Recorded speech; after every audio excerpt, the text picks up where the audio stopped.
All right, everybody. Thank you again for joining us. We're going to wait about another minute to let everyone get in. We're going to start right at 12 noon. Really excited about meeting with everybody today. Has some good information, I think, that is going to go a long ways in helping us become more cyber aware.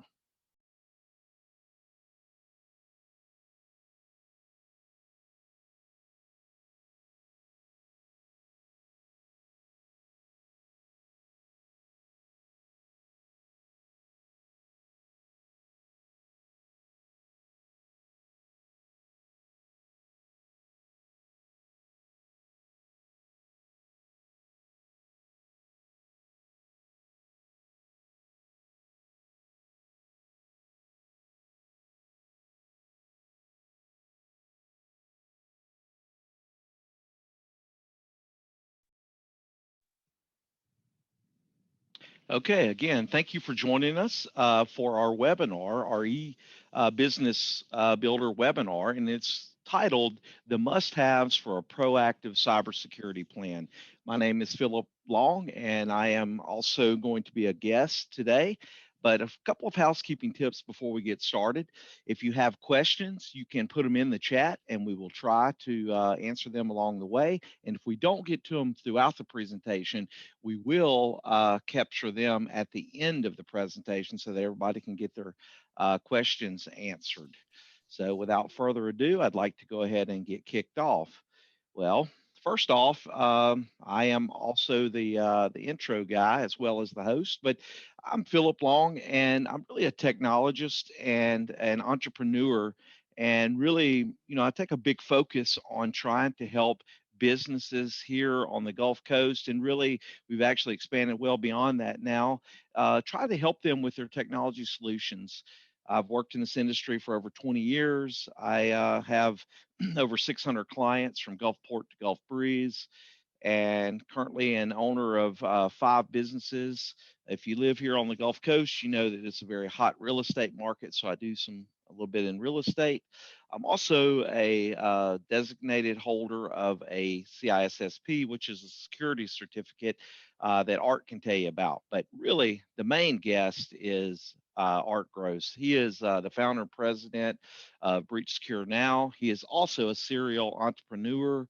He has been in the technology and cybersecurity leadership for really a long time. I met Art probably 15 years ago, and he's built over 4 companies.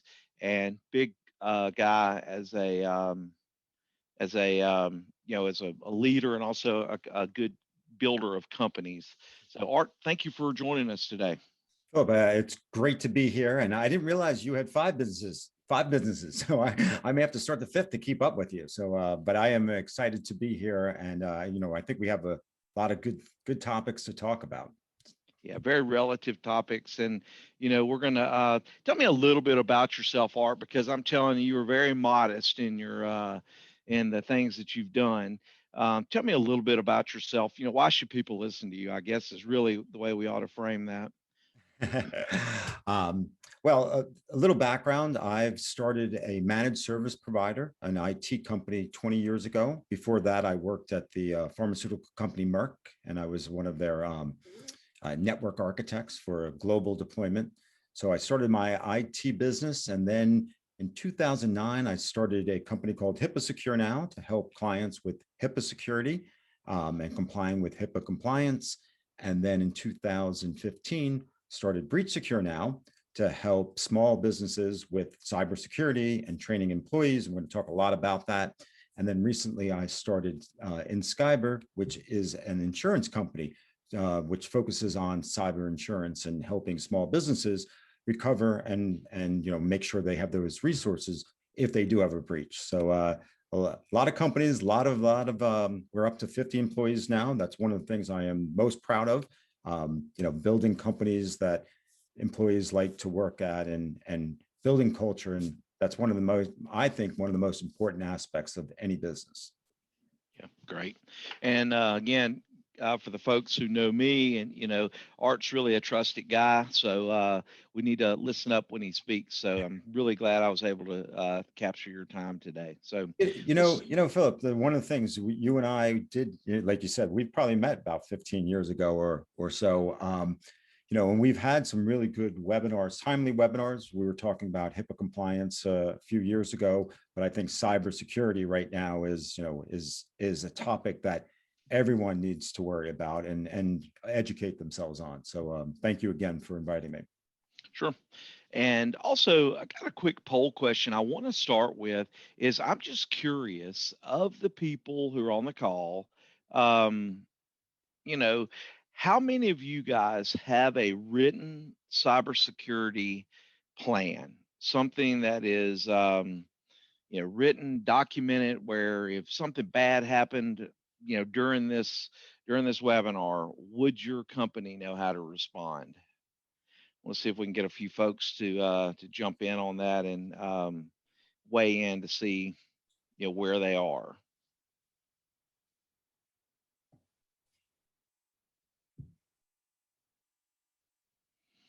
All right, so we're getting there. All right, so of the folks who voted, we've got yes at about 50%, no at 25, and working on it. Is where we kind of land. Some people didn't vote, so I really wish people would vote because it really does help me frame kind of where we're at in the current marketplace. If I were to poll most of my clients, and Art, you could weigh in on this, how many people have a written cybersecurity plan? I would say 25%. There's policies they think about cybersecurity, but when it comes down to writing it, educating employees on it, implementing it, I would say the number is less than 50%. That's for sure. Sure. That's what I would say too. And oftentimes I think that it's a daunting task to a lot of people. And really, in a lot of ways, it's, of course, we're in the industry. I don't see it as that hard of a task anymore. Right. But yet, to the average person, be like me, doing taxes isn't a daunting task for an accountant. But for me, it'd be hard. Right. Exactly. And it's important if you aren't thinking about the things that could happen, and you're going to talk about some of the threats right now, but if you don't think about what's going to happen when it does happen, you're not prepared. So very important to have those plans and to really make sure you're ready, and because with breaches these days, it's almost inevitable. Yeah. And that's the point. And I think people have almost become numb to it. And I'm going to talk a little bit throughout the presentation as to really what I'm seeing in the marketplace and the way that, because I always do a deep dive whenever we'll talk, say, about the champion, kind of under the current threat landscape, the champion pipeline breach. Of course, we don't know, at least as of last night, I don't think they released what happened other than I think they've hired FireEye to come in and kind of pick up the pieces, and but it's ransomware obviously, and they shut everything down. But they'll probably come out with the root cause, or get us close to what some kind of a timeline and root cause analysis of what happened. And the thing that sticks out to me, and this may sound boastful to people, but I could have stopped most of the breaches. You know what I mean? Yep. It's really something that's very preventable most of the time. Definitely, and I think the initial reports have it that they were using outdated software. I think their Exchange server may have been an older version and hacked, and that's the way it went through. So, talk about preventable. You just need to keep your software up to date, and that's clearly a lot of these breaches are preventable. And that's the truth. Yeah, so that's and that I don't know, what was it, about 2 or 3 months ago that they came out with that patch that you need to do on your, if Yep. you're hosting your own Exchange servers. Yeah, and it gets back to, if you don't believe it's going to happen to you, if you are not planning for it, if you're not taking patching and security seriously, you're just waiting for something to happen, and then when it happens, the impact is enormous. And look at this. I know friends that couldn't get gas. They couldn't, they couldn't go anywhere. Prices of gasoline have shot up. It's crazy. And think about the impact because the software wasn't patched. Yeah. And this is one of those events where you can feel the impact. A lot of times you feel it just on that company, but this had national impact and maybe worldwide impact. Yeah, you're right. And to think that, a couple hours worth of work would have, by one man or one person, would have prevented it is just crazy. And you're right. And it's got even, political implications and everything else in this current thing. I want to just show a couple of slides that I want to go over. And my point isn't to necessarily dig into every aspect of this. This all is these next few slides is coming out of a report that CrowdStrike put together. It's very new data. This was up till Q1 of 2021, so this is very fresh data. And we're just really looking at targeted threats versus unattributed type threats, and then e-crime in general type threats. And we can see that these things are absolutely going off the chart. And you can kind of see, the criminals from a targeted perspective kind of took it easy whenever COVID first broke out. And then, I read an article recently. They basically have taken their gloves off and they're really coming at us. And if you think about what has happened in the marketplace with COVID, with the work from home mentality, we have this such a distributed workforce on equipment that is not up to standards as it say was in the office. They don't have firewalls in place.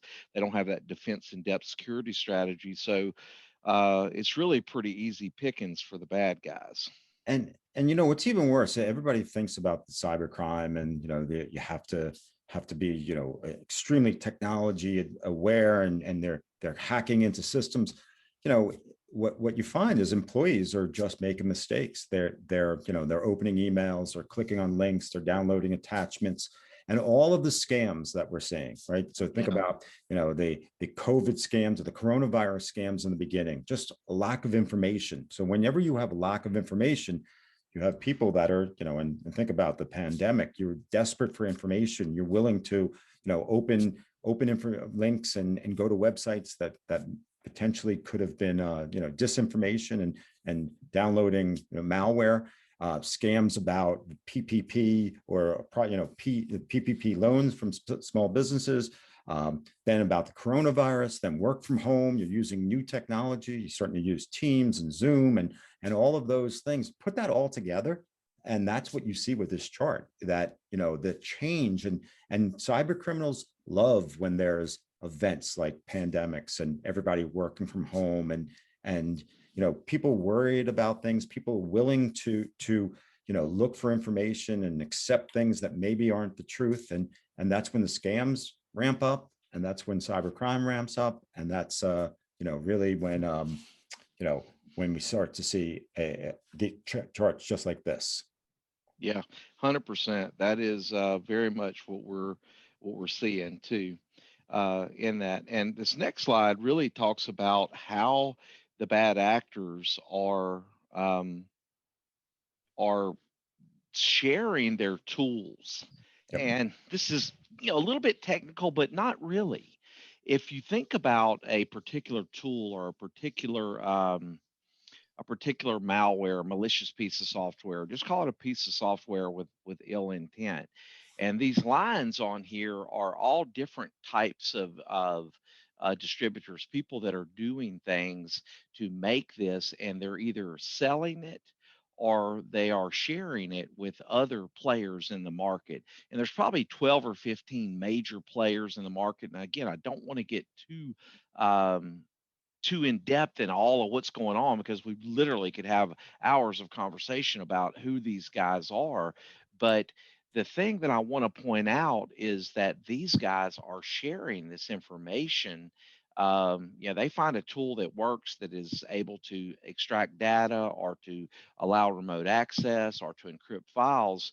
They're either selling it or sharing it with their peers, other bad actor companies out there. And I think that is something that we haven't seen, at least at not this level, that in the past. No, and there's something called ransomware as a service now. So you don't even have to be technology aware. It's almost like a Salesforce. You're using that software on a platform and it's all done for you. All you have to do is be a criminal. That's You right. sign Yeah. up and you split some of your profits with the platform, and you are now deploying ransomware.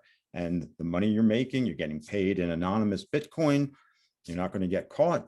You're sharing it with the platform, and now you are a cyber criminal with no experience. You're just you're in the game, and this is opening up an enormous threat to all businesses, because the barrier of entry right now is really low. If you have a criminal intent, you can start using a lot of this software that we're seeing on this chart without having any technical knowledge at all. So That's right.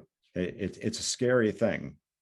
Yeah, I wouldn't be surprised if in the future, if this happens, I have nothing to do with it, but I've kind of predicted some things. I could see marketing companies, digital marketing companies, or the staff of those companies being hired by these bad actors and trying to develop, ways to, be the tip of the spear and be able to get people to click and to, Yeah. engage better. I'm sure they're doing it already. I haven't read anything or seen anything, but that's really what you're saying, is the fact that it's a matter of getting somebody to click on something. And here, think about this. This is a mind-blowing statistic. The global cybercrime um, ecosystem or economy is estimated at $1 trillion. Yeah. Right. So if you think about that, if you take Apple, Google, and Amazon and combine their revenue, it's not $1 trillion. This is a well-funded, or multiple organized crime rings, but these are not, people in someone's basement with a hoodie on anymore. This is organized crime. This is bigger than all the drug trade in the world. And they're hiring developers at $1 million a year. And I saw that they were advertising that on the dark web, $1 million a year. So they're hiring the brightest people, the smartest people.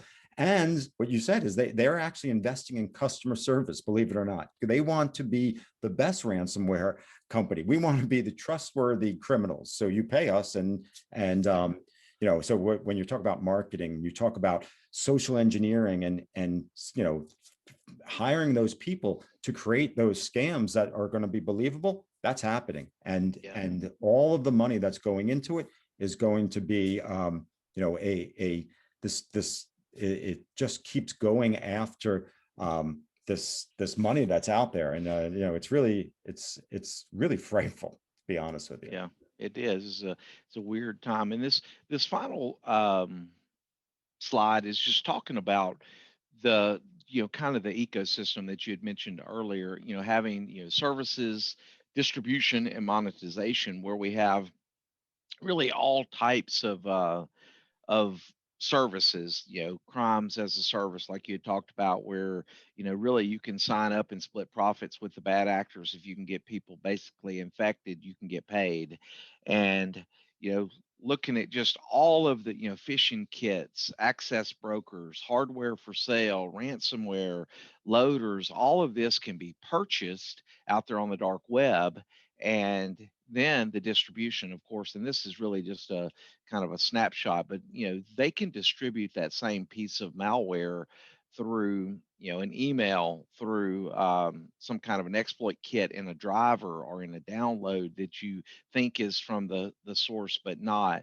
From social media networks, from websites, from really any way that things that you click on and that you have readily have access to. Um, they have everything, out there, available way that you're on the internet or on a network or building computers really. And then of course the monetization, where, they can monetize it themselves. They can have other people. They can do wire fraud. They can, use cryptocurrency. And a lot of these countries, they don't have laws that, here in America, I think if I went to try to go cash in a few $1 million worth of Bitcoin, it may raise an eyebrow. But there's countries that are friendly to those kind of things. Yeah, and we were talking about ransomware, and what's interesting, the way the cyber criminals are evolving is as typical ransomware, it encrypts files and locks the network, and until you pay the ransom, you can't get your data back. More and more companies now are saying, okay, let's back up the data, let's restore the data, let's not pay those cyber criminals. But what they're doing now is they're stealing data. So it's not only locking the files and locking the network, but they're copying data off and then extorting the company or the person that they'll release this data.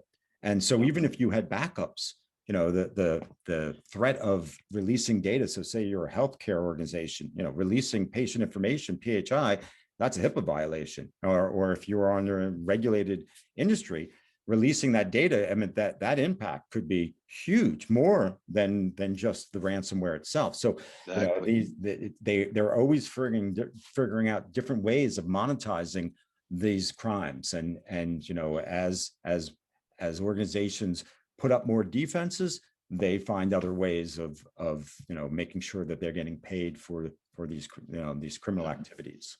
That's kind of, it relates back to what you said about them being having basically a PR firm that says we're the most honest criminals out there. So, and they literally, if you pay them, they won't release that data into the wild. And so, that's one of the things that, they're touting is the fact that, we have your data and we have it encrypted, but you're going to have to pay us Yep. either way, because if you don't pay us, we're going to release it out into the wild. But if you do pay them, for the most part, what I've seen is they're not actually releasing it into the wild, and that's where they want to, they want to uphold that reputation so Right. that people will continue to pay them. It's crazy, isn't it? They want it to be the honest criminals, or the ones with the best reputation, and they're investing in customer service. And because if you think about it, if an organization is a ransomware victim, most companies don't know how to get Bitcoin or to pay in Bitcoin. So they'll walk you through, a purchase of Bitcoin and then a transfer of that Bitcoin. So, it's anonymous and it allows them to escape, being prosecuted. But most companies don't know how to do that. So, you need customer service to help, finish and monetize that crime that they did. So it's bizarre when you think about the whole industry that's around here. But when you have that much money, you're going to have more and more organizations saying it's a lot easier to do cyber crime than it is to sell drugs or to steal merchandise and try to sell it. This is an easier way of making a lot of money. And the probability of getting caught is near zero. They've caught a few, but in relation to that $1 trillion ecosystem, it's near zero. Yep, agreed. So let's talk a minute about what you've seen as the way people are trying to address the cyber risk. Have you seen what? Let me just, I'll kind of preface this with what I have seen is very disjointed and very knee jerk type reactions. And like in a in a court case, how they talk about, you would want to prove that you've done your due diligence and Right. you practice due care. I've seen some due diligence, but it seems like a lot of times it's fractured or it's piecemeal, and then the due care part is often left by the wayside. They're not actually continuing. It's like, oh, we had this scare, we go out and do a few things, and then nothing happened for over the last 3 months, so we forget about it. Yeah, I totally agree with that. And what happens is, we're everybody's still back in, 5 years ago, 10 years ago. Let's, put antivirus. Let's make sure we put some spam software, and let's just be done with cybersecurity, right? Because, and the truth was 10 years ago, you were, put a firewall, antivirus, and some spam software, and you were in pretty good shape. Now that's all changed. Now, that criminals are attacking large organizations, small organizations, hospitals, governments. So there is no longer a one and done. It isn't I can buy a piece of software, I can buy a piece of hardware, and I don't have to worry about this. So organizations are having trouble saying, when am I done with the security? Unfortunately, you're not. It's because the threats change every day. So you have to keep up with that security. It's an investment, which sometimes, organizations say, I don't want to invest in that. I want to invest in marketing and things that grow my business. But the truth is, you have to invest in cybersecurity. It has to be ongoing. You have to look at the different threats, as you said, Philip. People are working at home, they're working in the office. We can't assume that someone working at home is as secure as in the office. So we may have to make some investments to protect those users, to train those users. So it is definitely something that I see disjoint. I see that not a whole lot of companies are spending the level that they need to protect themselves. And larger companies are starting to get it because they could be seriously impacted. Smaller companies, they think they're under the radar, and maybe we don't need to spend as much. But the truth is, for a small company that is a cybercrime victim, the impact could be just as large as a larger company, maybe not in total dollars and cost, but just the impact to the business. So That's right. Yeah. Yeah, exactly. As it relates to, percentage wise, it could actually be much greater than say what this champion thing is going to cost tons of money for sure. yep, But absolutely.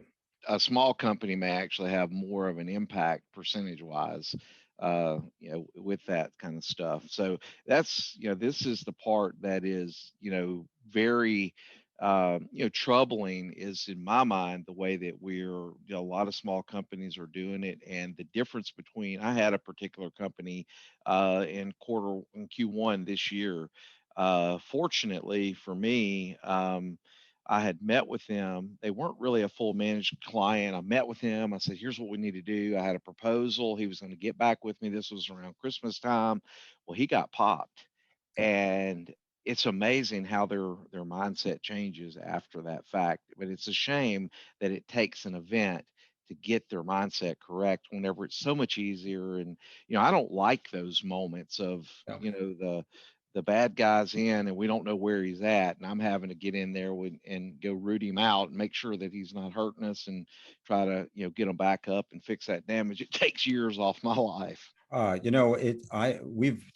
worked with thousands of healthcare organizations, and healthcare is definitely being targeted. I mean, I've had doctors crying on the phone. They're worried about their reputation damage. They're worried about damage to their patients.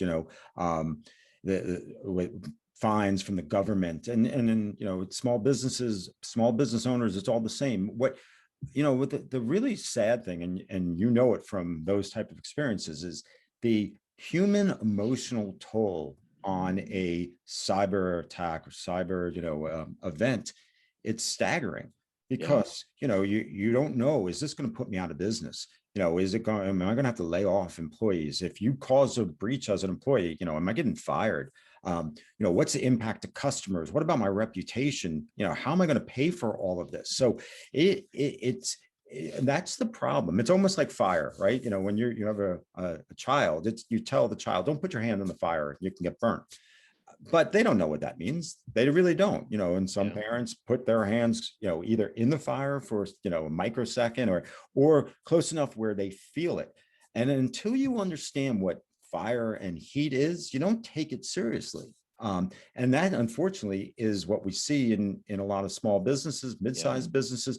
They don't actually realize the impact of cybercrime, and it's shocked. And as people are crying on the phone. You saw people are they're frantic. How am I going to recover from this? It's really staggering of what could the human emotional toll of cybercrime. Yep. Well, let's talk about like ways to fix it. What are things, and I want to get some very nuts and bolts kind of stuff. Um, and most of is really people related. IBM did a study a while back, and they said that 95% was people related. And MK had asked a question about that first slide that we had about the things being targeted versus just general e-crime. and things like that. And really, the targeted is where the people pick their particular target. The bad actors go out and say, you know what, this is a particular healthcare organization, and some of it can be motivated by, like hacktivists, like an activist that's upset because of political things. So that's kind of whenever we're looking at the targeted thing. And then the others are just general e-crime. That could be people, just simply, doing a phishing email attack and just randomly catching people, or doing a Office 365, like where they get on their email and they watch all the attributes of that. But really, the purpose of that slide was more to just show that it is massively on the rise, and you don't even know sometimes that it's happened because they've stolen the data and gotten out. And that's the point. But Art, you are the master at developing awareness training programs. Yep. So talk to me, and I want to get really more towards the what I would call more of the ultimate fix. So I want to save some time, but tell me what it takes to have a cybersecurity awareness training program that will last. Because not that they do it one time and forget about it, but how do you make it last? Yeah, and just to hit your point to start with, most criminals, the way they do their crimes is by socially engineering humans, tricking employees, employees making mistakes, individuals making mistakes. If we didn't have a human problem, we wouldn't have a cybersecurity problem. So Yeah. if you can, you can't really, if you think about a house and you put all of the alarms and monitoring systems, but you have someone opening the door and letting criminals in, that technology doesn't work. And that's where we are today. So, when you think about cybercrime and what we were talking about, it's $1 trillion industry. They are hiring the best people. They're advancing their techniques. And you have employees who may not be trained. They don't know about phishing. They don't know about all of these scams. And humans are trusting people, right? So for the most part, we want to trust. We want to trust an email from someone that it looks like one of our friends or a colleague or a company that we know. But in reality is these are all ways of socially engineering and tricking employees. So in order to fight back, you have to strengthen employees, right? An aware individual will be more suspicious. They know of things that they could be tricked by, or they're more aware of a topic. And that's what we find is the most success. You have to take employees and continuously train them and make them aware of how they could be tricked, of the evolving ways that cyber criminals could go after them. And just think about how in elementary school, they didn't teach you a topic and give you a quiz and be done with it. They taught you a chapter, quiz at the end of the chapter. They built on that knowledge. They kept building on it. Then you took a test, then you took a midterm, then you took a final. So we build upon knowledge that we just learned. That's exactly what we need to do with employees on cybersecurity. Now, the problem is cybersecurity is very similar to chemistry or biology. Not a whole lot of people want to know about this, right? You don't wake up in the morning and go, oh, I really want to be an expert on cybersecurity, except for you and I, Philip. We do wake up in the morning and do that. But for most people, they don't want that.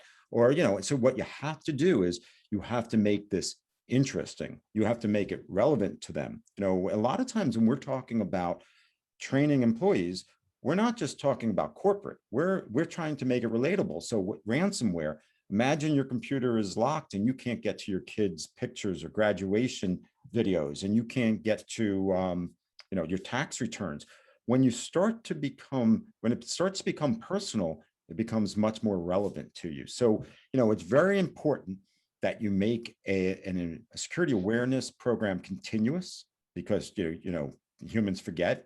You have to make it interesting because humans get bored. You have to make it engaging. It's something that they want to do.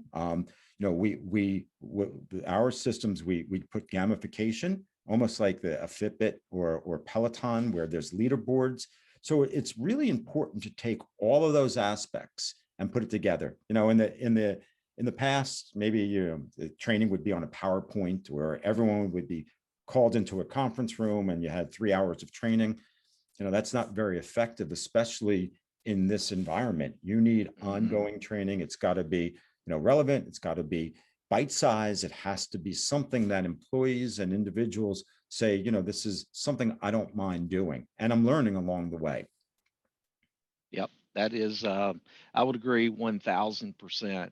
And that is I'll never forget when I was taking my CISSP courses, one of the instructors was, he got up in front of the class and he wrote some percentages on the board. And he talked about really risk management, because at the end of the day, that's what we're talking about. And he was writing down certain things that could be done to lower risk. And of course, there's a lot of mathematics that really go into risk that are, calculated based off of some standards. And, so you can kind of rank your highest risk. And that's kind of goes back to where I see a lot of companies spending a ton of money in a particular area that doesn't really lower their risk that much. They're misallocating funds and things like that. But he wrote on this board some percentages. And the point I want to make here is that training your people is probably the lowest cost, and it goes the furthest. Yeah, it's true. It's very true. And a lot of people hear about this dark web. And and one of the things we try to do with employees is, we try to put it all together. All of these breaches that you've been involved in, say it's LinkedIn or Dropbox or Equifax, nothing that you've done wrong. But cyber criminals now have all this information about you. They know your where you worked, they know telephone numbers, they know credit cards, they know driver's license.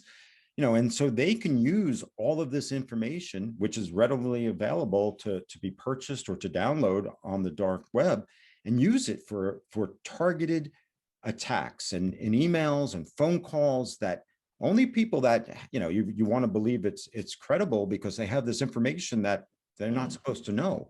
And when you realize all of this information that's out there, and that's one of the reasons we do dark web monitoring, we want to show an employee, this is all the information that's out there. So now put that together. You may get an email about, something that they'll use this information, or a call, trying to act like a company, because they know that the information that you've been involved in this company, or you have a subscription, something like that. So dark web is really important, because that's where the criminals are getting all of the information to target you.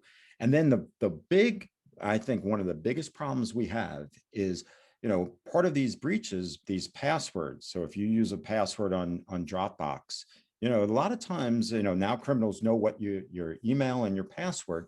But what happens is employees use the same password on LinkedIn, on Office 365, on Salesforce. So now criminals say, let's go try this email and password against Microsoft Office 365. And sure enough, they get in, and so by educating employees about what criminals have on, about them, and information about them and how they use it, can make them much more of a defense, and not become a victim. Yeah, 100%. And that kind of leads us really into some other things, is like the documents, policies, procedures. And there's different mindsets, but there's probably, for the average business owner, there's probably 12, 15 policies Yep. that they need to have in place. And what we call governance in this, in our industry, is basically documents, so that really you're setting a clear understanding of what expectations are. One, like, a very common would be like an acceptable use policy on the computer. Yep. Like, a lot of people think that the computers are theirs. Their work issued computer is theirs to do what they want. And if that's not spelled out, a lot of gray area, and you wind up with people doing a lot of personal stuff on a business computer that could bring in a lot of risk. But what's Right. your thoughts on policies, governance, and things of the like? Yeah, and that's a great example. A termination policy is another. What you want, it's not that it's written. I mean, anyone can write policies, but it really is it's written. It's say you don't terminate an employee, once every 2 years, you want to make sure you have that checklist of what do we do when we terminate an employee? We take back, their access to the office. We disable their network access, not only in the office, but any cloud applications. So you want to have these policies.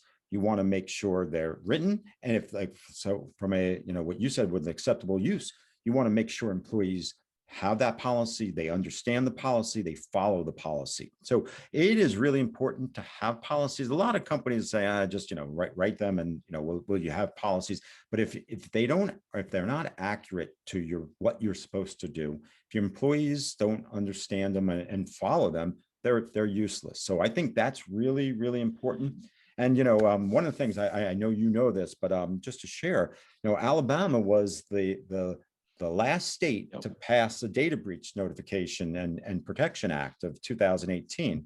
And it calls for, and you mentioned it before, reasonable security.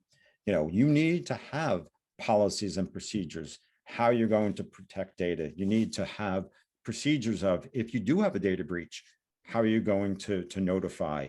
And it also calls for training employees. It calls for risk assessments to lower the risk. So, the governance part is, Alabama itself, and every state now has these rules and laws that require that. It's very similar to HIPAA and other federal type of laws. So, it's important that these policies, the security is put in place, but more important is that's compliance. And you could have paper, you could say we've done our policies, but it's really security that you want to worry about. And policies are part of it, but you want to make sure you're implementing security and that you're secure, not only compliant. A lot of companies think about compliance and they think it's security, or they think about security and they think it's compliance. It's not. They go hand in hand, but That's right. You have to do both, I believe.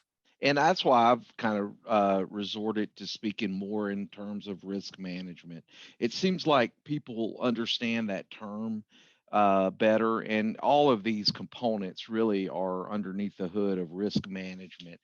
And at the end of the day, that's what we're trying to do as companies. We're trying to keep ourselves viable. And in doing so, I always say half of winning's not losing. And that's risk management.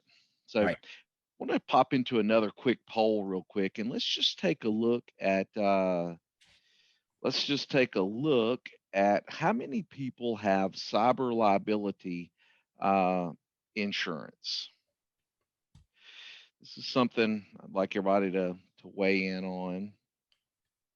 So this is an interesting poll because we'll wait till we get the results, but I'll give you some insight into that question, and I think that's a great start of a conversation.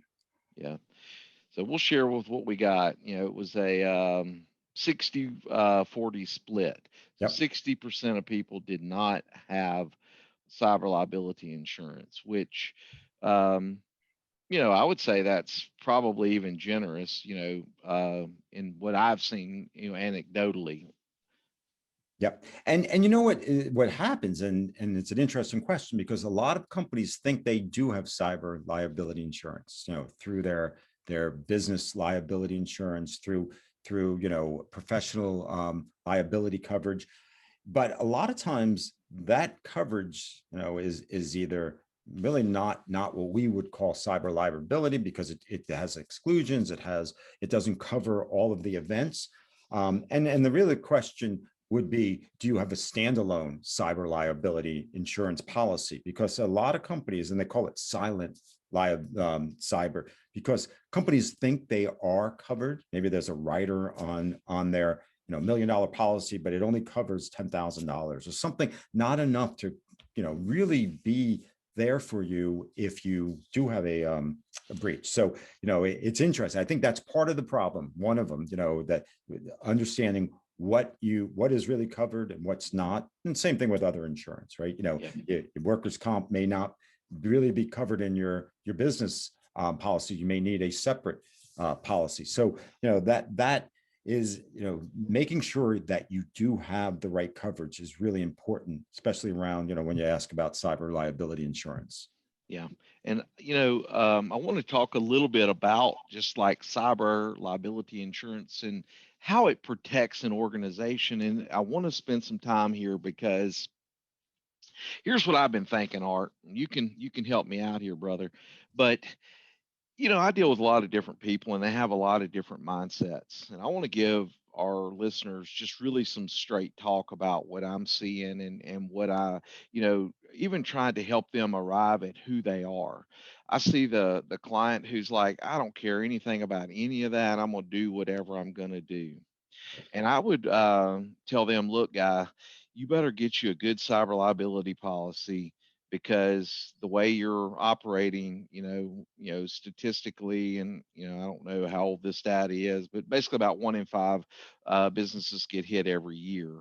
Well, that's 20% chance. Well, the way they're running, they're probably double that risk just because they're going to have some incident here pretty quick.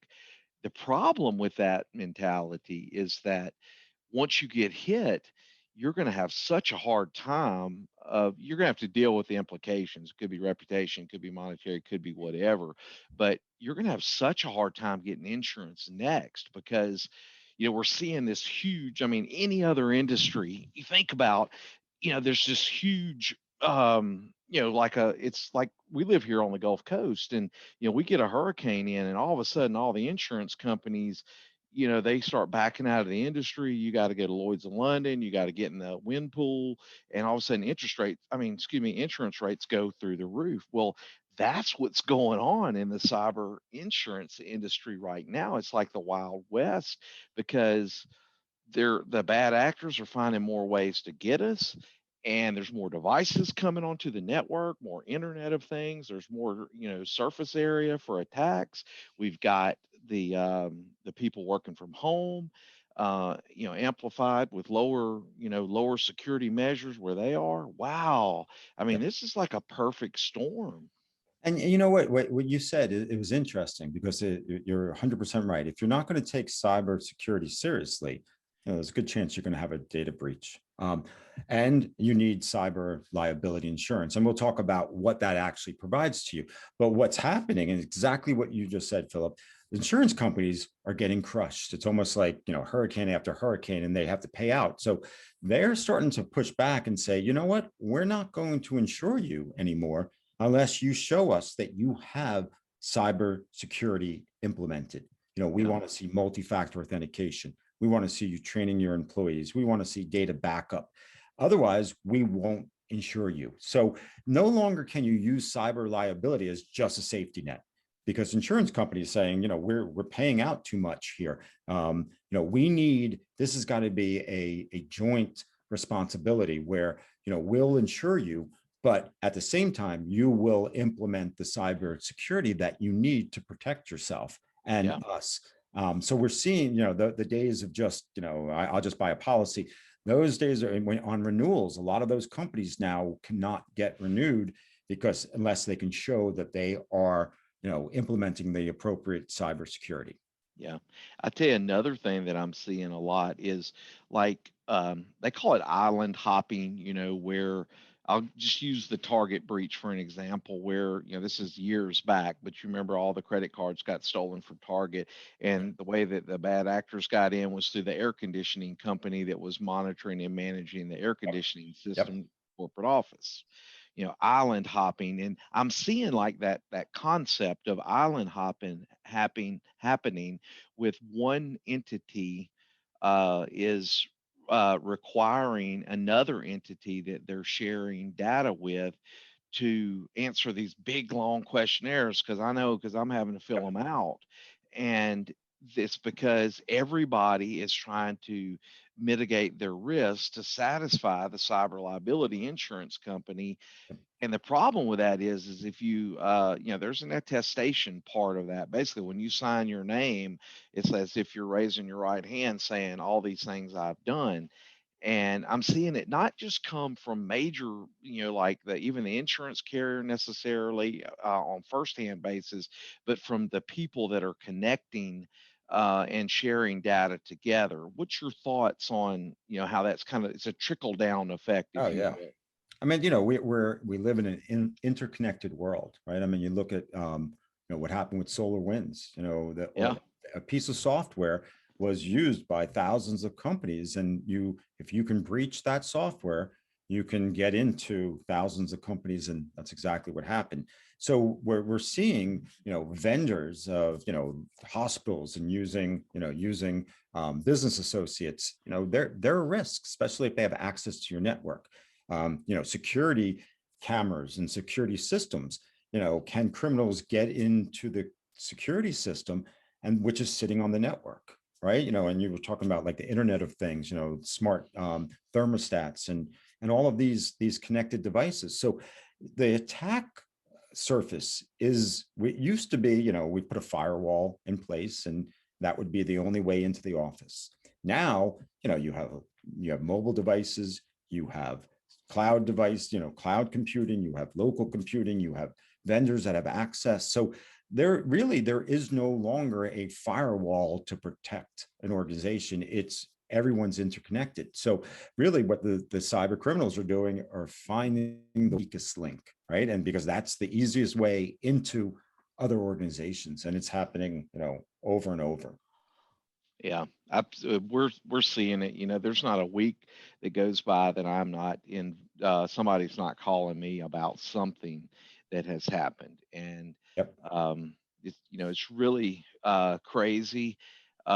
Let's talk just for a moment, and I don't want to get too much in the weeds because Art is gracious enough. He's going to do us a big favor, and there's a special offer we're going to have here in a second. But like the components, I'm of course not in the insurance industry, but I call them like panels of coverage. Yep. One would be, say, ransomware, extortion. One might be public relations, and I want to talk about not only the areas of coverage that you need to use from a 30,000-foot level, but also what you get. Yeah.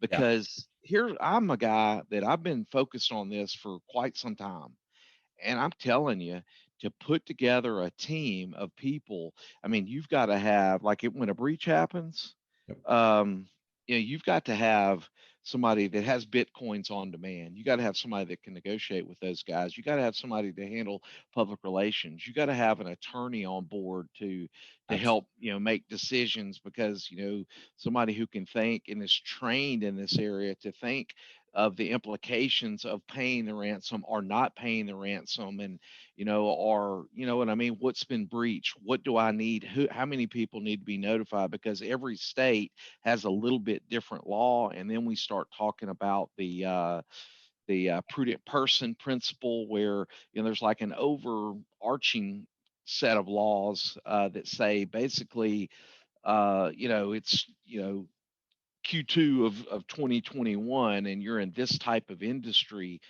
how much coverage should you have had, and should you have known that you can't use the same passwords, or things that when they discover what happened, and again, the forensic of a breach. So Yeah. talk me through a little bit of that. Yeah, all of that. Okay, so when you think about it, a lot of times you think about insurance. All right, I need $1 million of coverage, and you think I'll just have $1 million. But really, when you think, and you hit on almost all the key points. If you are a data breach victim, ransomware, the first thing you want to know is what data did they get. All right, so sometimes it's not very readily available. Like what access do they have? Did they get just the local data? Was it email data? Was it up in the cloud? Was it on mobile devices? So you want to do forensics, and it's forensics is specialized research to figure out where the criminals accessed or what they access. So part of cyber insurance, you get these vendors, because the insurance companies realize that we have to deploy these vendors to help with this breach to minimize the impact. Hmm. Because if you have to notify individuals that have been impacted, you don't want to notify everyone. You only want to notify who the criminals got access to. So, data forensics allows you to figure out which data was accessed and which data was not accessed. As you said, the reputation damage. So, say there was a data breach and people are talking about your company on social media, and they didn't protect data. That reputation damage could really hurt a company. Could have customers leave. So you want to minimize that damage, and part of cyber liability insurance is those resources to minimize reputation damage. Then obviously you're going to need attorneys and lawyers, because what do I have to do? Who do I have to notify? Are there regulatory issues? Part of the cyber liability insurance covers and provides those resources. And then credit monitoring. Most breaches that you have impacted individuals, companies provide credit monitoring to minimize the impact. You put all those together, and one, there it's expensive, so you need the financial resources. But two, if in the middle of the breach you wake up tomorrow and you have a breach and you don't have these vendors, the time to start researching to get these vendors are not in the middle of a breach, right? It's almost like, oh, your house is on fire. Then you start thinking about, what should I do if I have a fire? No, should have thought about that before. So the good news about cyber liability insurance is not only does it provide the financial resources, but each of these vetted vendors are usually part of that cyber liability insurance. So if you have a breach, you can work, with your managed service provider, your IT company, but they can talk to the insurance company, and then you have all access to these resources. So it really provides those needed resources, both financially and the right vendors that you need when you're having a breach. Yeah, that is something that literally I have a document in my team's share that we're working on, where we're going to have clients sign a waiver, because to say that if they don't have cyber liability insurance, that we're not accountable for that, because of, we don't readily have that. Any IT guy, any IT company, any MSP, really, that is not the forte. And Yeah. that's why you have this insurance. I mean, that is one of the biggest things that I really want to drive home to our listeners, is the fact that we're not in a position to handle that. Just like, there's certain entities that do things well, and we're into a phase of the game of where we are as a nation, as a world, that you've got to have people like this, because it's going to happen, or it's likely to happen, especially the way some people run their networks. It's very likely to happen. And you just don't want to be in that position to where you can really get hurt. And Yep. we haven't seen it. I know that I talked to Tom, Yep. your partner, and he was talked about how, like, even like the legal system is now going to try to go after, or they're starting to go after more from a civil standpoint. Yep. Yeah, I mean, if you take everything we've talked about today, cybercrime is huge. They're targeting small businesses, large businesses, all different verticals. It is so dangerous and is so expensive and so damaging to be one of those victims. Everyone has to put cybersecurity in place, and they have to have cyber liability insurance, in my opinion. It's almost it is way too risky to run a business today without having a focus on cyber insurance and cybersecurity. Yeah. I'm gonna end it here, and I'm gonna go to our offer real quick, because but I'm taking my we're getting trained for government entities, or streamlining theirs, and we're doing Josh Bruton, my security operations center director, he's already gotten his cert, and I'm right behind him. I'm about 80% through of getting for the CMMC. And really, the government is now, and I mean, we're talking 2026 before everybody who does business with the government, as a government contractor, is going to have this. I could see, just like how states have instituted the fact that you've got to have full coverage insurance, or not full coverage, but excuse me, some form of insurance to drive an automobile. I bet one day we're going to see that, where in order to have, it's going to be like a business license. You're going to have to produce your cybersecurity Yep. insurance license. Yep. Just like driving a car, right? You need to have insurance for, your car. So absolutely, that's where we're headed. And Yeah. so, I want to get to a couple of questions, but I want to go over this offer here that Art has graciously done. We're calling it a cyber business risk assessment. I'm gonna work with Art. We're gonna run a firewall penetration test on your firewall. It's gonna be a passive for any tech guys that are on there. It's not gonna be a true active, but we're gonna show like what your posture looks like from the world. We're also going to do a network security review. Going to look at your governance documents, as well as a disaster recovery and business continuity assessment, so that you can basically check off the box to say, how long would it take me to get fully back in business?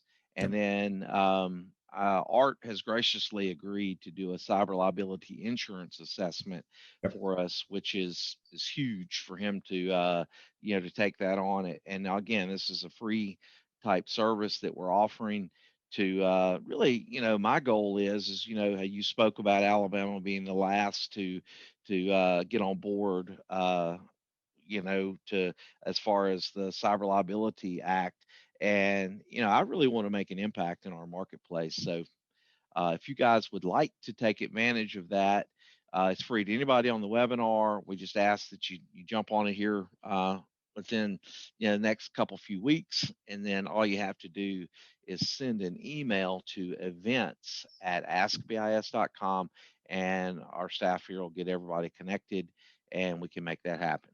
So Excellent. uh, Excellent. Great offer. So, well, Philip, thank you so much for having me. This was a great. You and I could talk for hours, and yeah, but we got it right within an hour. So that was a good time management. And then, but I really enjoyed it, and I thought, it's a great top. Those topics are very timely, and hopefully, that we shared some good information. yeah, I think so, Art, and I certainly do appreciate it. And guys, keep lookout. With this is the second part of our 5-part series, and I'm really trying to take.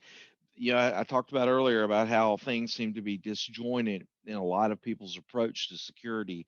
We started off with human resources. We've kind of touched a little bit on human resources, and I think every event that we're going to do will have that element in it because it's such a huge part of it. Of course, we talked about policies, and then we talked about really the insurance that I hope everybody, if they don't have it, they get it today or they start working on it. Next, we're going to be talking about the gateway security, firewalls, and really some of the new threats, how the bad actors are using some of the encryption and some of the securities things that we have in place to actually turn against us, and that traffic's coming all the way to the desktop. Then we are going to talk about really business continuity. And then finally, we're going to end with an on-site event for the and Mobile County and Baldwin County markets, where we're going to really be launching a new entity that I'm really excited.